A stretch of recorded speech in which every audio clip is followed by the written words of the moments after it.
Salvation Army couldn't hold me back. They're gonna rip it off. Hélas des As, c'est Philippe Collignon qui nous est rejoint. Je vais donner 2 chiffres pour commencer.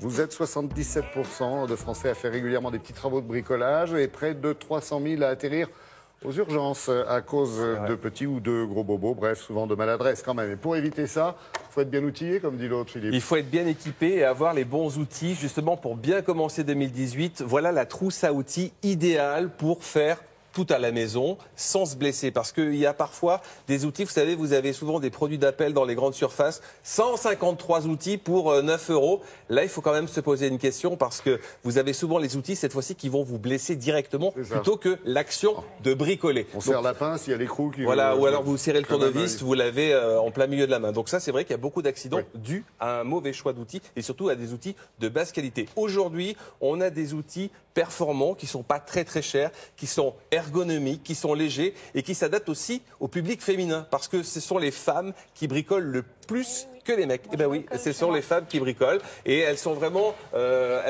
transformé un peu le design et l'ergonomie des outils. Les outils sont plus légers, comme je disais, plus ergonomiques, moins chers et en tout cas, il y a un bon équilibre dans l'outil, notamment dans les marteaux où avant le marteau est un peu déséquilibré, on enfonçait trop le clou ou pas du tout. En tout cas, pour enfoncer le clou justement sur ces nouveaux outils, regardez. Le marché du bricolage est en pleine expansion, tout comme les outils. Ils sont plus légers, plus pratiques, moins dangereux. Encore faut-il le bon matériel pour bien débuter. Tour d'horizon des indispensables. Pour choisir un bon marteau, aujourd'hui, moi ce que j'aurais à vous proposer, c'est ce modèle-là, pour commencer sa boîte à outils. Il est parfait parce que c'est vraiment une gamme intermédiaire. C'est-à-dire que pour les petits clous comme les grands clous, vous allez pouvoir vous débrouiller avec ça. L'avantage aussi de ces produits-là aujourd'hui, c'est qu'il y a un système de grippe. Donc pour quelqu'un qui n'est pas habitué à utiliser un marteau, pour bien le tenir en main, parce que ça peut partir. Là, l'avantage avec le grip, c'est qu'il tient bien en main. Il a une bonne taille, il est adapté à toutes les mains, vous voyez. C'est pas comme une raquette de tennis. Et là, vous avez un marteau qui répond à pratiquement 100% de vos demandes.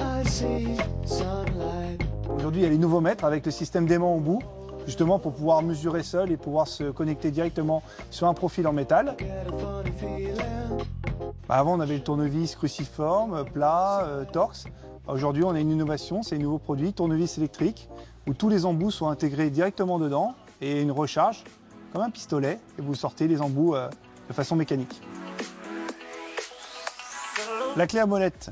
L'avantage de ces produits-là, c'est que pour tout type d'usage dans la maison, si on doit dévisser quelque chose, vous pouvez l'ajuster jusqu'à 3,2 cm. Donc ça, c'est indispensable de l'avoir. L'avantage de cette clé à molette aussi, c'est qu'avec ce revêtement en grippe, on a une bonne prise, ça ne glisse pas dans les mains. Autre outil indispensable, la pince multiprise pour n'importe quel usage. Donc là, il y a un système de boutons, vous appuyez dessus. L'idée, c'est vraiment de pouvoir agrandir comme on le souhaite, selon la taille de l'objet à saisir. Refaites vos joints de salle de bain facilement en clipsant tout simplement cet embout sur votre pistolet à joint. Et pour ne plus se couper, un cutter nouvelle génération. On connaissait le cutter traditionnel. Là, la pointe, elle ne rentre pas, c'est fixe.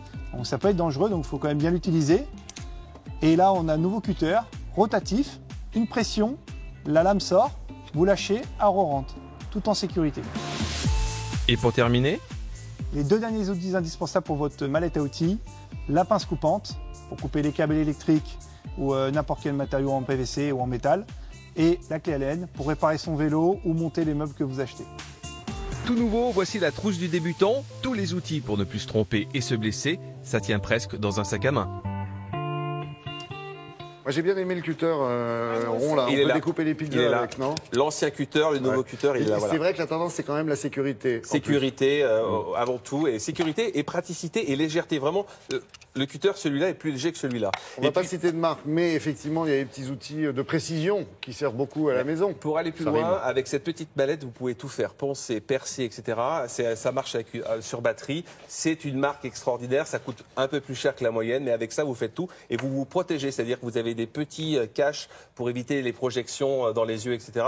Donc, on se protège avec ce genre d'outils aujourd'hui. Des outils qui vous protègent. Alors, n'hésitez pas aussi à mettre des lunettes. bien que vous mettiez un petit clou, etc., les lunettes, ça sert toujours, ça évite les projections. Ça, c'est la base pour travailler. Un peu de gants aussi, c'est pas mal. N'oubliez pas le gant si vous faites du ponçage. Exactement, le ponçage pour un petit masque à poussière, évidemment. Aujourd'hui, il y a aussi pas mal d'outillages qui ont carrément un système de filtration pour les poussières aussi, qui est très bien.